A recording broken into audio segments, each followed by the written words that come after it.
Hello my dear students, ಹೇಗಿದ್ದೀರಾ ಎಲ್ಲರೂ? Welcome to Pallavi tutorials. ಮಕ್ಕಳೇ, ಈ ಒಂದು ವಿಡಿಯೋದಲ್ಲಿ ಸೆಕೆಂಡ್ PUC ಬಿಸ್ನೆಸ್ ಸ್ಟಡೀಸಿಗೆ ಸಂಬಂಧಪಟ್ಟ ಹಾಗೆ ಮಿಡ್ ಟರ್ಮ್ ಎಕ್ಸಾಮಿನ ಒಂದು ಕ್ವಶನ್ ಪೇಪರ್ ಇದೆ, ಅದನ್ನು ಅಪ್ಲೋಡ್ ಮಾಡ್ತಾ ಇದ್ದೀನಿ. ಈ ಹಿಂದೆ 3ರಿಂದ 4 ಪೇಪರ್ನ ನಾನು ಅಪ್ಲೋಡ್ ಮಾಡಿದ್ದೀನಿ. ಸೊ ಈ ವರ್ಷಕ್ಕೆ 2024ಕ್ಕೆ ನಿಮಗೆ ರೆಫರೆನ್ಸಿಗೆ ಹೆಲ್ಪ್ ಆಗುತ್ತೆ. ಅಂದರೆ ಮಿಡ್ ಟರ್ಮ್ ಪೇಪರ್ ಯಾವ ರೀತಿಯಾಗಿ ಬರುತ್ತೆ, ಯಾವ್ಯಾವ ಕ್ವಶನ್ಸ್ಗಳು ಇಂಪಾರ್ಟೆಂಟ್ ಆಗಿರುತ್ತೆ. ಸೊ ಈಗ ಏನು ನಾವು ಮಿಡ್ ಟರ್ಮಿಗೆ ಪ್ರಿಪೇರ್ ಆಗ್ತಾ ಇದ್ದೀವಿ, ಯಾವ್ಯಾವ ರೀತಿಯಾಗಿ ಕ್ವಶನ್ಸ್ಗಳನ್ನ ಬರುತ್ತೆ ಅಂತ ಎಕ್ಸ್ಪೆಕ್ಟ್ ಮಾಡಿಕೊಂಡು ಪ್ರಿಪೇರ್ ಆಗಬಹುದು ಅನ್ನೋದಕ್ಕೆ ಒಂದು ಐಡಿಯಾ ಸಿಗುತ್ತೆ ಅಂತ ಹೇಳ್ಕೊಂಡು ನಾನು ಪೇಪರ್ಸ್ಗಳನ್ನ ಅಪ್ಲೋಡ್ ಮಾಡ್ತಾ ಇರುವಂಥದ್ದು. ಈ ಹಿಂದೆ ಅಂದರೆ ಈ 1 ವೀಕ್ ಗ್ಯಾಪಲ್ಲಿ ನಾನು ಇನ್ನೊಂದು ಪೇಪರ್ನ ಅಪ್ಲೋಡ್ ಮಾಡಿದ್ದೆ. Second PUC mid term examination model question paper business studies upload ಮಾಡಿದ್ದೆ. ಸೊ ಇದರಲ್ಲಿ ಒಂದಿಷ್ಟು ಇಂಪಾರ್ಟೆಂಟ್ ಕ್ವಶನ್ಸ್ಗಳನ್ನ ಕೊಟ್ಟಿದ್ದೀನಿ, ಅದನ್ನು ಕರೆಕ್ಟಾಗಿ ನೋಡ್ಕೊಳ್ಳಿ. ಅದು ನೋಡ್ಕೊಳ್ಳೋದ್ರಿಂದ ನಿಮಗೆ ಏನಾಗುತ್ತೆ ಅಂತ ಹೇಳಿದ್ರೆ, ಒಂದು 2-3 ಪೇಪರಲ್ಲಿ ಏನೇನು ಚೇಂಜಸ್ಗಳು ಬಂದಿದೆ, ಪೇಪರ್ ಹೇಗೆ ಚೇಂಜ್ ಆಗಿದೆ, ಅಥವಾ ಒಂದೇ ಚಾಪ್ಟರಲ್ಲಿ ಮೋಸ್ಟ್ ರಿಪೀಟೆಡ್ ಕ್ವಶನ್ಸು ಯಾವ್ದು ಬಂದಿದೆ ಅನ್ನೋದಕ್ಕೆ ಒಂದು ಐಡಿಯಾ ಸಿಗುತ್ತೆ. ಸೊ ನೆಕ್ಸ್ಟ್ ನಿಮಗೆ ಪ್ರಿಪೇರ್ ಆಗಲಿಕ್ಕೆ ತುಂಬಾ ಹೆಲ್ಪ್ ಆಗುತ್ತೆ. ಇದು ಸೆಕೆಂಡ್ ಪೇಪರು. ಇನ್ನೂ ಒಂದು 2 ಪೇಪರ್ ಇದೆ, ಅದನ್ನು ಕೂಡ ಅಪ್ಲೋಡ್ ಮಾಡ್ತೀನಿ. ಆ ವಿಡಿಯೋ ಬಂದ ತಕ್ಷಣ ನೋಟಿಫಿಕೇಶನ್ ಬರಬೇಕು ಅಂತ ಹೇಳಿದ್ರೆ ನೀವು ಜಸ್ಟ್ ಸಿಂಪಲ್ ನಮ್ಮ ಚಾನಲ್ ಪಲ್ಲವಿ ಟ್ಯುಟೋರಿಯಲ್ಸ್ನ ಸಬ್ಸ್ಕ್ರೈಬ್ ಮಾಡಿಕೊಂಡು ಆಲ್ ಬಟನ್ನ ಕ್ಲಿಕ್ ಮಾಡ್ಕೊಂಡಿರಬೇಕು. ನಾನು ಯಾವುದೇ ವಿಡಿಯೋನ ಅಪ್ಲೋಡ್ ಮಾಡಿದ್ರು ಕೂಡ ನಿಮಗೆ ನೋಟಿಫಿಕೇಶನ್ ಬರುತ್ತೆ ಮಕ್ಕಳೇ, ಓಕೆನಾ? ಪ್ಯಾಟರ್ನ್ ಗೊತ್ತಿದೆ ನಿಮಗೆ. ಫಸ್ಟು ಮಲ್ಟಿಪಲ್ ಚಾಯ್ಸ್ ಕ್ವಶನ್ಸ್ನ ಕೇಳ್ತಾರೆ. 4 ಆನ್ಸರ್ಸ್ ಇರುತ್ತೆ, ಅದರಲ್ಲಿ ರೈಟ್ ಆನ್ಸರ್ ಒಂದೇ ಆಗಿರುತ್ತೆ. ರೈಟ್ ಆನ್ಸರ್ ಯಾವುದು ಅಂತ ಸೆಲೆಕ್ಟ್ ಮಾಡಿ ಅದನ್ನು ಚೂಸ್ ಮಾಡಿ ನೀವು ಬರೀಬೇಕಾಗುತ್ತೆ. ಮಲ್ಟಿಪಲ್ ಚಾಯ್ಸ್ ಕ್ವಶನ್ಸು ಟೋಟಲ್ ಆಗಿ 5 ಕ್ವಶನ್ಸು. ಅದರಲ್ಲಿ first one, policy formulation is the function of ಅಂತ ಕೊಟ್ಟಿದ್ದಾರೆ. ನಾವು ಲೆವೆಲ್ಸ್ ಆಫ್ ಮ್ಯಾನೇಜ್ಮೆಂಟ್ ಅನ್ನೋ ಕಾನ್ಸೆಪ್ಟ್ನ ಓದ್ಕೊಂಡಿರ್ತೀವಿ ಮಕ್ಕಳೇ. ಲೆವೆಲ್ಸ್ ಆಫ್ ಮ್ಯಾನೇಜ್ಮೆಂಟಲ್ಲಿ 3 ಲೆವೆಲ್ಸ್ ಬರುತ್ತೆ. Top level, middle level, low level. Low level means operation level. Here ಈ 3 ಲೆವೆಲಲ್ಲಿ ಕಂಪನಿಗೆ ಸಂಬಂಧಪಟ್ಟಾಗೆ, ಬಿಸ್ನೆಸ್ಸಿಗೆ ಸಂಬಂಧಪಟ್ಟಾಗೆ ಪಾಲಿಸೀಸ್ಗಳನ್ನು ಫಾರ್ಮುಲೇಟ್ ಮಾಡೋದು ಯಾರು ಅಂತ ಹೇಳಿದರೆ ಟಾಪ್ ಲೆವೆಲ್ ಮ್ಯಾನೇಜ್ಮೆಂಟು. ಯಾಕಂತ ಹೇಳಿದ್ರೆ ಟಾಪ್ ಲೆವೆಲಲ್ಲಿ ಬರುವಂಥವರೇ ಓನರ್ಸ್ಗಳು, ಬೋರ್ಡ್ ಆಫ್ ಡೈರೆಕ್ಟರ್ಸು. ಸೊ ಬಿಸ್ನೆಸ್ಸಿಗೆ ಸಂಬಂಧಪಟ್ಟಾಗೆ ಏನೇ ರೂಲ್ಸು ರೆಗ್ಯುಲೇಷನ್ಸ್ನ ಏನೇ ಫಾರ್ಮುಲೇಟ್ ಮಾಡೋದಿದ್ರು ಕೂಡ ಅದನ್ನು ಯಾರು ಮಾಡ್ತಾರೆ? ಟಾಪ್ ಲೆವೆಲ್ ಅವರು ಮಾಡ್ತಾರೆ. ಹಾಗಾಗಿ ಆನ್ಸರು ಟಾಪ್ ಲೆವೆಲ್ ಮ್ಯಾನೇಜ್ಮೆಂಟ್ ಆಗುತ್ತೆ. ಸೆಕೆಂಡ್ ಕ್ವಶನ್ನು ನಿಮಗೆ ಫೇಯಾಲ್ ಪ್ರಿನ್ಸಿಪಲ್ಸ್ ಏನಿದೆ, 14 ಪ್ರಿನ್ಸಿಪಲ್ಸು. ಅದರಲ್ಲಿ first principle division of work. ಈ ಕಾನ್ಸೆಪ್ಟ್ ಮೇಲೆ ಒಂದು ಮಲ್ಟಿಪಲ್ ಚಾಯ್ಸ್ ಕ್ವಶನ್ಸ್ನ ರೈಸ್ ಮಾಡಿದ್ದಾರೆ. ಒಂದು ತಿಳ್ಕೊಳ್ಳಿ, ಮಿಡ್ ಟರ್ಮ್ ಎಕ್ಸಾಮಿಗೆ ಫೇಯಾಲ್ ಪ್ರಿನ್ಸಿಪಲ್ಸು, ಟೇಲರ್ ಪ್ರಿನ್ಸಿಪಲ್ಸು ಎರಡೂ ಕೂಡ ತುಂಬ ಇಂಪಾರ್ಟೆಂಟು. ಫೇಯಾಲ್ ಪ್ರಿನ್ಸಿಪಲ್ಸು 14 ಇದೆ, 10 ಅಂತೂ ಮಸ್ಟ್ ಆ್ಯಂಡ್ ಶುಡ್ಡು. ಅದಕ್ಕೆ ವಿತ್ ಎಕ್ಸ್ಪ್ಲನೇಷನ್ ಕಲ್ತ್ಕೊಳ್ಳಿ. ಫೇಯಾಲ್ ಪ್ರಿನ್ಸಿಪಲ್ಸು ಕೂಡ ನೀವು ಓದ್ಕೊಳ್ಬೇಕು. ಇಲ್ಲಿ ಫೇಯಾಲ್ ಪ್ರಿನ್ಸಿಪಲ್ಸು ಫಸ್ಟ್ ಏನಿದೆ, first principle division of work. ಆ ಡಿವಿಷನ್ ಆಫ್ ವರ್ಕ್ ಅಂತ ಹೇಳಿದ್ರೆ ಏನು ಅಂತ ನೀವು ಮೀನಿಂಗ್ನ ಓದ್ಕೊಂಡು ಕಲ್ತ್ಕೊಂಡಿದ್ರೆ ನಿಮಗೆ ಇಲ್ಲಿ ಆನ್ಸರ್ನ ಹಾಕಲಿಕ್ಕೆ ಈಸಿ ಆಗುತ್ತೆ. ಸೊ ಡಿವಿಷನ್ ಆಫ್ ವರ್ಕ್ ಏನು ಹೇಳುತ್ತೆ ಅಂತ ಹೇಳಿದ್ರೆ, work should be divided into small tasks ಅಂತ ಹೇಳುತ್ತೆ. ಅಂದರೆ ಫೇಯಾಲ್ ಹೇಳೋ ಪ್ರಕಾರ ಒಂದು ಬಿಸ್ನೆಸ್ಸಲ್ಲಿ ಒಂದು ವರ್ಕ್ ಏನಿದೆ, ಆ ವರ್ಕ್ಗಳನ್ನೆಲ್ಲ ಅಂದರೆ ಒಂದು ಬಿಸ್ನೆಸ್ಸಿಗೆ ಸಂಬಂಧಪಟ್ಟಿರುವಂತಹ ಎಲ್ಲ ವರ್ಕ್ಗಳನ್ನು ಡಿವೈಡ್ ಮಾಡಿ ಅದರಲ್ಲಿ ಯಾರ್ಯಾರು ಕೇಪಬಲ್ ಇದ್ದಾರೆ ಅವರಿಗೆ ಕರೆಕ್ಟಾಗಿ ಅದನ್ನು ಡಿವೈಡ್ ಮಾಡಿಕೊಂಡು ಪರ್ಟಿಕ್ಯುಲರ್ ಆಗಿ ಆ ಒಂದು ವರ್ಕಲ್ಲಿ ಫ್ಲೂಯೆಂಟ್ ಯಾರು ಇರ್ತಾರೆ, ಫ್ಲೂಯೆನ್ಸಿಯನ್ನು ಯಾರು ಹೊಂದಿರ್ತಾರೆ ಅವ್ರಿಗೆ ಕೊಟ್ಟರೆ ವರ್ಕ್ ಚೆನ್ನಾಗಾಗತ್ತೆ ಅಂತ ಫೇಯಾಲ್ರವರು ಹೇಳ್ತಾರೆ. ಸೊ ಅದ್ರ ಪ್ರಕಾರ ಇಲ್ಲಿ work should be divided into small task ಅಂತ ಬರೀಬೇಕು. Next one, which of the following statement is not correct ಅಂತ ಕೊಟ್ಟಿದ್ದಾರೆ. ಇಲ್ಲಿ ನಾಟ್ ಕರೆಕ್ಟನ್ನು ನೀವೇನು ಮಾಡಬೇಕು? ಐಡೆಂಟಿಫೈ ಮಾಡಬೇಕು. ಯಾವುದ್ರದ್ದು ಬಗ್ಗೆ ಕೊಟ್ಟಿದ್ದಾರೆ ಅಂದರೆ ರಿಗಾರ್ಡ್ ಟು ಪ್ಲಾನಿಂಗ್ ಕೊಟ್ಟಿದ್ದಾರೆ. ಸೊ ಪ್ಲ್ಯಾನಿಂಗ್ ಅಂದರೆ ಏನು, ಪ್ಲ್ಯಾನಿಂಗಲ್ಲಿ ನಾವು ಏನೇನು ಪ್ರೋಸೆಸ್ಗಳನ್ನ ಮಾಡ್ತೀವಿ, ಪ್ಲ್ಯಾನಿಂಗ್ ಅನ್ನೋದು ಒಂದು ಬಿಸ್ನೆಸ್ ಸ್ಟಡೀಸಲ್ಲಿ ಒಂದು ಬಿಸ್ನೆಸ್ಸನ್ನು ಎಸ್ಟಾಬ್ಲಿಷ್ ಮಾಡೋಕ್ಕೆ ಇಂಪಾರ್ಟೆಂಟ್ ಫಂಕ್ಷನ್ ಆಫ್ ಮ್ಯಾನೇಜ್ಮೆಂಟ್ ಅನ್ನೋದು ನಾವು ಓದ್ಕೊಂಡಿದ್ದೀವಿ. ಹಾಗಾಗಿ it is a mental exercise, of course ಹೌದು. It provides direction for the future actions, yes ಹೌದು. It involve setting objectives and developing course of actions, ಇದು ಕೂಡ ಹೌದು. ಬಟ್ ಇಲ್ಲಿ ಏನು ಹೇಳಿದ್ದಾರೆ ಅಂದರೆ ಸಿ ಆಪ್ಷನಲ್ಲಿ it is end function in the process of management ಅಂತ ಹೇಳಿದ್ದಾರೆ. ಇದು ರಾಂಗ್. ಬಿಕಾಸ್ ನಾವು ಮ್ಯಾನೇಜ್ಮೆಂಟಲ್ಲಿ ಫಂಕ್ಷನ್ಸ್ನ ಸ್ಟಡಿ ಮಾಡಿದ್ದೀವಿ, ಪ್ರೋಸೆಸ್ನ ಸ್ಟಡಿ ಮಾಡಿದ್ದೀವಿ. According to management function process ನಾವು ಯಾವ ರೀತಿ ಫಸ್ಟ್ ಓದ್ತೀವಿ ಅಂತ ಹೇಳಿದ್ರೆ, first planning, organising, staffing, directing, controlling. Planning, organising, staffing, directing, controlling ಈ ಪ್ರೋಸೆಸ್ಸಲ್ಲೇ ನಾವು ಹೋಗುವಂಥದ್ದು. ಫಸ್ಟು ನಾವು ಪ್ಲ್ಯಾನೇ ಮಾಡೋದು. ಅವರಿಲ್ಲಿ ಎಂಡ್ ಫಂಕ್ಷನ್ ಅಂತ ಹೇಳಿದ್ದಾರೆ. ಎಂಡ್ ಫಂಕ್ಷನ್ನು ಪ್ಲ್ಯಾನಿಂಗ್ ಅಲ್ಲ, ಕಂಟ್ರೋಲಿಂಗು. ಹಾಗಾಗಿ ಇದು wrong answer. Next one, which of the following is not an element of delegation. Directing chapter important concept. What is delegation, explain the elements of delegation. ಅಥವಾ what is decentralisation, explain the factors affecting decentralisation. ಈ concept ಎಲ್ಲ very important topic, ಕರೆಕ್ಟಾಗಿ ನೋಡ್ಕೊಳ್ಬೇಕು. ಹಾಗೆ ಇಲ್ಲಿ ಅವ್ರು ಏನು ಕೇಳಿದ್ದಾರೆ ಅಂತ ಹೇಳಿದ್ರೆ ಎಲಿಮೆಂಟ್ಸ್ ಆಫ್ ಡೆಲಿಗೇಷನ್ ಕಾನ್ಸೆಪ್ಟ್ ಅಂಡರಲ್ಲಿ ಒಂದು ಕ್ವಶನ್ ರೈಸ್ ಮಾಡಿದ್ದಾರೆ. ಅಕೌಂಟಬಿಲಿಟಿ, ಅಥಾರಿಟಿ, ರೆಸ್ಪಾನ್ಸಿಬಿಲಿಟಿ ಇದು ಮೂರೂ ಕೂಡ ಎಲಿಮೆಂಟ್ಸ್ ಆಫ್ ಡೆಲಿಗೇಷನ್ ಆಗುತ್ತೆ. ಇಲ್ಲಿ ಇನ್ಫಾರ್ಮಲ್ ಆರ್ಗನೈಸೇಷನ್ ಅನ್ನೋದಕ್ಕೆ ಡೆಲಿಗೇಷನ್ಗೂ ಸಂಬಂಧ ಇಲ್ಲ, ಹಾಗಾಗಿ answer informal organisation. Last one, companies with higher growth pattern are likely ಅಂತ ಕೊಟ್ಟಿದ್ದಾರೆ. ಸೊ ಇದಕ್ಕೆ ನೀವು ಆನ್ಸರ್ನ to pay lower dividends, to pay higher dividends, that dividends are not affected by growth issues, none of the above ಅಂತ ಇದೆ. Right ಆನ್ಸರ್ನ select ಮಾಡಿ ಬರೀಬೇಕು. ಈ ಒಂದು ಕ್ವಶನ್ನ ಫೈನಾನ್ಷಿಯಲ್ ಮ್ಯಾನೇಜ್ಮೆಂಟ್ ಚಾಪ್ಟರ್ ಏನಿದೆ ಇದರಲ್ಲಿ ರೈಸ್ ಮಾಡಿದ್ದಾರೆ. ಸೊ ಇದಕ್ಕೆ answer to pay lower dividends ಅಂತ ಆಗುತ್ತೆ. ಕರೆಕ್ಟ್ ಆನ್ಸರ್ನ ಬರೀಬೇಕು. Next fill in the blanks, ಇದರಲ್ಲಿ ಬ್ರಾಕೆಟಲ್ಲಿ ಆನ್ಸರ್ಸ್ನ ಕೊಟ್ಟಿರ್ತಾರೆ. ರೈಟ್ ಆನ್ಸರ್ನ ಸೆಲೆಕ್ಟ್ ಮಾಡಿ ಕರೆಕ್ಟಾಗಿ ಬರೀಬೇಕಾಗುತ್ತೆ. First one, dash means doing the task correctly and with minimum cost ಅಂತ ಇದೆ. ಇದಕ್ಕೆ answer efficiency. Dash is a statement of expected results expressed in numerical terms ಅಂತ ಇದೆ. ಸೊ ಇದಕ್ಕೆ ಆನ್ಸರು ಬಜೆಟ್ ಆಗಿರುತ್ತೆ. Next one, preliminary screening is the first step in dash ಅಂತ ಕೊಟ್ಟಿದ್ದಾರೆ.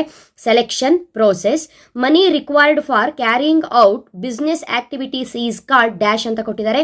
Business finance ಅಂತ ಬರೀಬೇಕು. Next, language or jargons is a type of dash barriers ಅಂತ ಕೊಟ್ಟಿದ್ದಾರೆ. ಸೆಮೆಂಟಿಕ್ ಬ್ಯಾರಿಯರ್ಸ್. ಕಮ್ಯುನಿಕೇಶನ್ ಕಾನ್ಸೆಪ್ಟ್ನ ಕರೆಕ್ಟಾಗಿ ಓದ್ಕೊಳ್ಬೇಕು. ಯಾಕಂತ ಹೇಳಿದ್ರೆ ಕಮ್ಯುನಿಕೇಶನ್ ಬ್ಯಾರಿಯರ್ಸ್ ಆಗಿರ್ಬೋದು ಅಥವಾ how to overcome barriers of communication ಆಗಿರಬಹುದು, ಇದೆಲ್ಲ ಕಾನ್ಸೆಪ್ಟು ತುಂಬಾನೇ important. Next, match the following. Last ಒಂದು ಪೇಪರ್ ಕೊಟ್ಟಿದ್ದೆ, ಇದರಲ್ಲಿ ಮ್ಯಾಥ್ ದ ಫಾಲೋಯಿಂಗ್ ಸ್ವಲ್ಪ ಈಸಿ ಇತ್ತು, ಅಂದರೆ ಸ್ವಲ್ಪ ಡೈರೆಕ್ಟ್ ಕೊಟ್ಟಿದ್ರು. ಎಲ್ಲ ಟೈಮು ಡೈರೆಕ್ಟಾಗೆ ಕೊಡ್ತಾರೆ ಅನ್ಕೋಬೇಡಿ. ಯಾಕಂತ ಹೇಳಿದ್ರೆ ಬಿಸ್ನೆಸ್ ಸ್ಟಡೀಸಲ್ಲಿ ನೀವು ಈ ಚಾಪ್ಟರ್ನ ಓದುವಾಗ ಮಿಡಲ್ ಲೈನ್ಸ್ಗಳೇನಿರುತ್ತೆ ಅಥವಾ ಒಂದು ಕಾನ್ಸೆಪ್ಟ್ ಮಧ್ಯದಲ್ಲಿ ಯಾವುದಾದ್ರೂ ಒಂದು ಟಾಪಿಕ್ನ ರೈಸ್ ಮಾಡಿ ಕೇಳುವಂಥ ಚಾನ್ಸಸ್ಸು ತುಂಬಾ ಇರುತ್ತೆ. ಹಾಗಾಗಿ ನೀವು ಯಾವುದೇ ಕಾನ್ಸೆಪ್ಟನ್ನ ಓದ್ಕೊಂಡ್ರು ಡೀಟೇಲ್ ಆಗಿ ಅರ್ಥ ಮಾಡ್ಕೊಂಡು ಓದ್ಕೊಳ್ಬೇಕಾಗತ್ತೆ. ಇಲ್ಲಿ ಫಸ್ಟ್ ಒನ್, ಆರ್ಗನೈಸೇಷನ್ ಸ್ಟ್ರಕ್ಚರ್ ಅಂತ ಕೊಟ್ಟಿದ್ದಾರೆ. ಇದಕ್ಕೆ answer outcome of organisation process ಅಂತ ಬರೀಬೇಕು. ಸೆಕೆಂಡ್ ಒನ್, ಇಂಟರ್ವ್ಯೂ ಅಂತ ಕೊಟ್ಟಿದ್ದಾರೆ. ಫಾರ್ಮಲ್ ಇನ್ ಡೆಪ್ತ್ ಕನ್ವರ್ಸೇಷನ್ ಅಂತ ಬರೀಬೇಕಾಗತ್ತೆ. ಆಟೋಕ್ರಾಟಿಕ್ ಅಂತ ಕೊಟ್ಟಿದ್ದಾರೆ. ಇದು ಲೀಡರ್ಶಿಪ್ ಸ್ಟೈಲಿಗೆ ಸಂಬಂಧಪಟ್ಟಿದ್ದು, ಹಾಗಾಗಿ ಇದಕ್ಕೆ ಆನ್ಸರ್ ನೀವು ಸ್ಟೈಲ್ ಆಫ್ ಲೀಡರ್ಶಿಪ್ ಅಂತ ಬರೀಬೇಕು. Fourth one, criteria against which actual performance would be measured ಅಂತ ಇದೆ. ಕಂಟ್ರೋಲಿಂಗ್ ಚಾಪ್ಟರ್ ಅಲ್ಲಿ ಕಂಟ್ರೋಲಿಂಗ್ ಟೆಕ್ನಿಕ್ಸ್ ಏನಿದೆ, ಕಂಟ್ರೋಲಿಂಗ್ ಪ್ರೋಸೆಸ್ ಏನಿದೆ, ಅದನ್ನ ಓದುವಾಗ ಈ ಒಂದು ಕಾನ್ಸೆಪ್ಟ್ನ ನಾವು ಕವರ್ ಮಾಡಿರ್ತೀವಿ.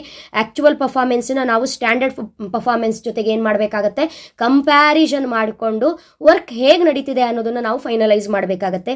ಹಾಗಾಗಿ ಇಲ್ಲಿ ಆನ್ಸರು ಸ್ಟ್ಯಾಂಡರ್ಡ್ಸ್ ಆಗಿರುತ್ತೆ. Last one, land and building ಅಂತ ಕೊಟ್ಟಿದ್ದಾರೆ. ವೆರಿ ಇಂಪಾರ್ಟೆಂಟ್ ಟಾಪಿಕ್ ಇದು, ನಮಗೆ ಗೊತ್ತಿರುವಂಥದ್ದೇ, ಈಸಿ. ಫಿಕ್ಸ್ಡ್ ಅಸೆಟ್ ಆಗಿರುತ್ತೆ.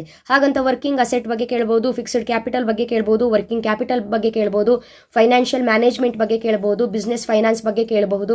ಸೊ ಈ ರೀತಿಯಾಗಿ ಕೆಲವೊಂದು ಟಾಪಿಕ್ಗಳನ್ನ ನೋಡ್ಕೊಳ್ಬೇಕು. ನೆಕ್ಸ್ಟು ಈ ಚಾಪ್ಟರ್ ಅಲ್ಲಿ 1 ಮಾರ್ಕಿನ ಇಂಪಾರ್ಟೆಂಟ್ ಕ್ವಶನ್ಸು, ಅವರು who is known as the father of scientific management ಅಂತ ಕೇಳಿದ್ದಾರೆ, FW ಟೇಲರ್. ಅದೇ ರೀತಿ ಫಾದರ್ ಆಫ್ ಜನರಲ್ ಮ್ಯಾನೇಜ್ಮೆಂಟ್ ಕೂಡ ಕೇಳಬಹುದು, ಹೆನ್ರಿ ಫೇಯಲ್ ಅಂತ ಬರೀಬೇಕು. ಅದೇ ರೀತಿಯಾಗಿ ಚಾಪ್ಟರ್ 2 ಏನಿದೆ, ಪ್ರಿನ್ಸಿಪಲ್ಸ್ ಆಫ್ ಮ್ಯಾನೇಜ್ಮೆಂಟು, ಇದ್ರ ಮೇಲೂ ಕೂಡ ಕ್ವಶನ್ಸ್ಗಳನ್ನ 1 ಮಾರ್ಕಿಗೆ ಕೇಳ್ತಾರೆ. ಸೇಮ್ ಟೈಮ್ ಬಿಸ್ನೆಸ್ ಎನ್ವಿರಾನ್ಮೆಂಟಲ್ಲಿ ಟೈಪ್ಸು, ಟೆಕ್ನಿಕ್ಸ್ ಆಗಿರ್ಬೋದು ಅಥವಾ ಫೀಚರ್ಸ್ ಆಗಿರ್ಬೋದು, ಇದ್ರ ಬಗ್ಗೆ ಕೂಡ ಕ್ವಶನ್ಸನ್ನು ಕೇಳ್ತಾರೆ. ಕರೆಕ್ಟಾಗಿ ನೋಡ್ಕೊಳ್ಬೇಕು. ಫಸ್ಟ್ ಈ ಒಂದು ಹಿಂದೆ ಒಂದು ಪೇಪರ್ನ ಅಪ್ಲೋಡ್ ಮಾಡಿದೆ ಅಂತ ಹೇಳಿದ್ನಲ್ಲ, ಅದರಲ್ಲಿ 1 ಮಾರ್ಕಿನ ಕ್ವಶನ್ಸು ಈ ರೀತಿಯಾಗಿ ಕೇಳಿದ್ರು, ಈಸಿನೇ ಇತ್ತು. ಇದರಲ್ಲಿ ಸ್ವಲ್ಪ ಡಿಫ್ರೆಂಟ್ ಆಗಿ ಕೇಳಿದ್ದಾರೆ, ನೋಡ್ಕೊಳ್ಬೇಕು. ನೆಕ್ಸ್ಟು ಪಾರ್ಟ್ ಬಿ ಅಲ್ಲಿ ಕೇಳುವಂತಹ ಕ್ವಶನ್ಸು, ಇಂಪಾರ್ಟೆಂಟ್ ಕ್ವಶನ್ಸು.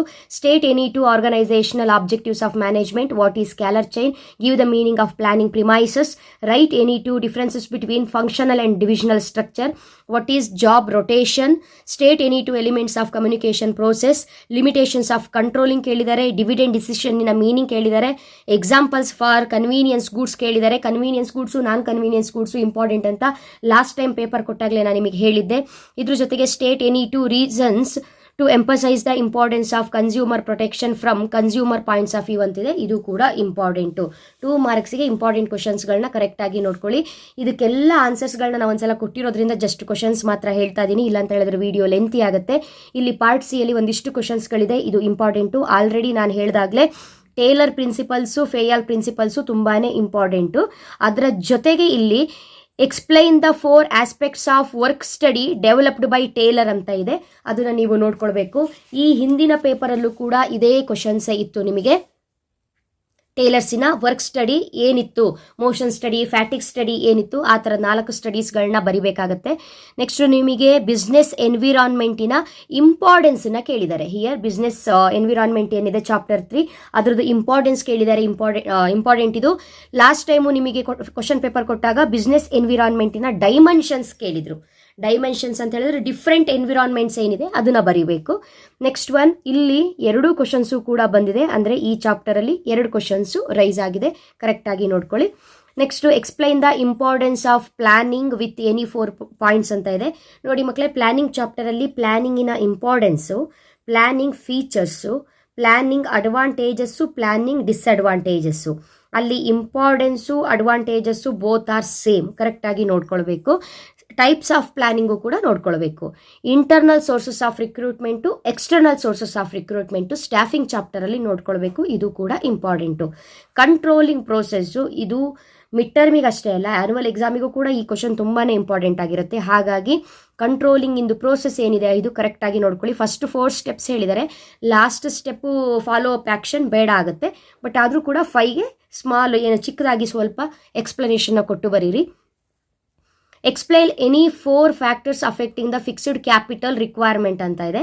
ಇದರಲ್ಲಿ ಫಿಕ್ಸ್ಡ್ ಕ್ಯಾಪಿಟಲ್ ರಿಕ್ವೈರ್ಮೆಂಟು ಮತ್ತು ವರ್ಕಿಂಗ್ ಕ್ಯಾಪಿಟಲ್ ರಿಕ್ವೈರ್ಮೆಂಟು ಎರಡೂ ಕೂಡ ಇಂಪಾರ್ಟೆಂಟೇ ಆಗಿರುತ್ತೆ, ಕರೆಕ್ಟಾಗಿ ನೋಡ್ಕೊಳ್ಬೇಕು. Next one, characteristics of industrial products ಕೇಳಿದರೆ, ಇದು important. Briefly explain any 4 objections against advertising ಇದೆ. ಅಬ್ಜೆಕ್ಷನ್ಸು ಎಗೇನೆಸ್ಟು ಫಾರು ಇರುತ್ತೆ, ನೋಡ್ಕೊಳ್ಬೇಕು. 4 ರೈಟ್ಸ್ ಆಫ್ ಕನ್ಸ್ಯೂಮರ್ಸು, ಈ ಪಾಠದಲ್ಲಿ ಲಾಸ್ಟ್ ನಿಮಗೆ ರೈಟ್ಸ್ ಆಫ್ ಕನ್ಸ್ಯೂಮರ್ಸಿಂದು, ಇಲ್ಲಿ ರೈಟ್ಸು ಮತ್ತು ರೆಸ್ಪಾನ್ಸಿಬಿಲಿಟೀಸ್ ಆಫ್ ಕನ್ಸ್ಯೂಮರ್ಸು ಎರಡೂ ಕೂಡ ತುಂಬಾ ಇಂಪಾರ್ಟೆಂಟು.